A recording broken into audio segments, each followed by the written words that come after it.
नमस्कार मित्रांनो, मी advocate PB. Joshi आपल्या सर्वांचं जोशी लीगल टॉक या यूट्यूब चॅनलवर स्वागत करतो.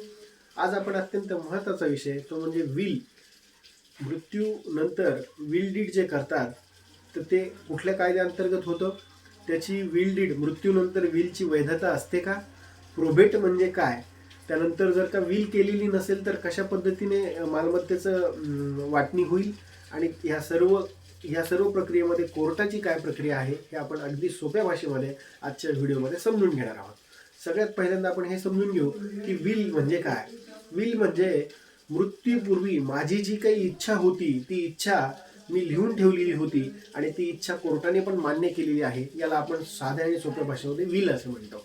पण सगळेच लोक विल करतात का? नाही करत. ज्यांनी विल केली त्यांचं विल प्रमाणे आपल्याला मालमत्तेचं हस्तांतरण करता येतं. ज्यांनी नाही केली त्यांना इंडियन सक्सेशन ॲक्टनुसार जे काही मालमत्तेचं वाटणी आहे त्या पद्धतीनं करावी लागते.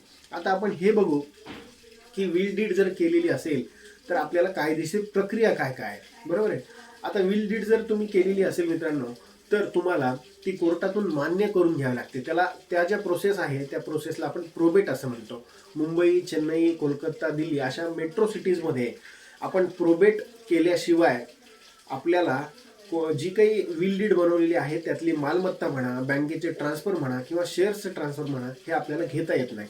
प्रोबेट म्हणजे काय सोप्या भाषेमध्ये, की आपण जी विल डीड बनवलेली आहे त्याला कोर्टाकडून मान्यता करून घेणे, प्रमाणित करून घेणे म्हणजे प्रोबेट. तर आता प्रोबेट करून घेण्यासाठी काय करायचं आपल्याला? प्रोबेट करून घेण्यासाठी एक जवळच्या जिल्हा कार्यालयामध्ये, जिल्हा न्यायालयामध्ये अर्ज करायचा आहे. अर्ज करून साक्षीदार जे होते, साक्षीदारांचं प्रतिज्ञापत्र त्याला जोडायचं आहे. त्यानंतर कोर्ट मग नोटीस इश्यू करताय. नोटीस इश्यू केल्यानंतर पेपरमध्ये तुम्हाला वृत्तपत्रामध्ये जाहिरात द्यायची आहे.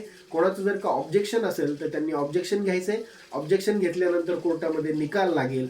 6 ते 1 वर्षामध्ये तुम्हाला हे प्रोबेट करून मिळेल. तर आफ्टर मृत्यूपत्र, बऱ्याच लोकांना हा प्रश्न पडतो की मृत्यू झाल्यानंतर ह्या विल डीडचं मी कशा पद्धतीने प्रॉपर्टी घेऊ, तर हे प्रोबेट आपल्याला करून घ्यावं लागतं कोर्टातून. ही एक अशी पद्धत आहे.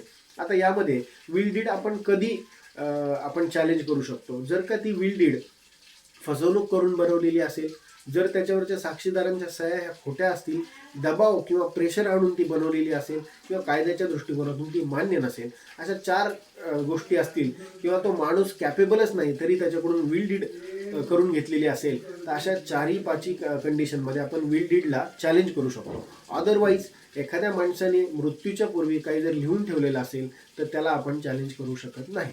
ते जशा पद्धतीने सांगितलं आहे तशा पद्धतीनं वाटप होईल. आता आपण हे समजून घेऊ की जर विल डीड नसेल तर कशा पद्धतीने वाटप होणार आहे.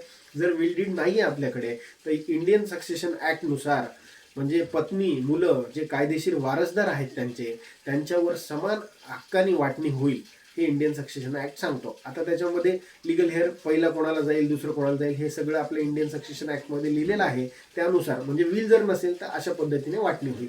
हे सोप्या भाषेत आहे. आता विल डीड झालेली आहे तर आपल्याला सर्वप्रथम काय करायचे? विल डीड करायची असेल एक्झिक्यूट तर सर्वप्रथम मृत्यू झाल्यानंतर मृत्यूचं प्रमाणपत्र काढायचं आहे आपल्याला.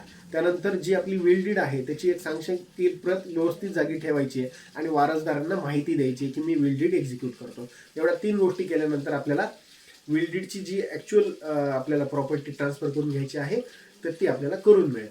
तर हे अगदी सोप्या भाषेमध्ये आपण हे समजून घेतलं की विल डीड जर केलेली असेल तर कशा पद्धतीने ती मालमत्ता त्यांच्या मृत्यूनंतर आपण ती घेऊ शकतो, हे अगदी सोप्या भाषेमध्ये आजच्या व्हिडिओमध्ये. व्हिडिओ जर आवडला असेल तर नक्की लाईक करा, शेअर करा, सबस्क्राईब करा. धन्यवाद.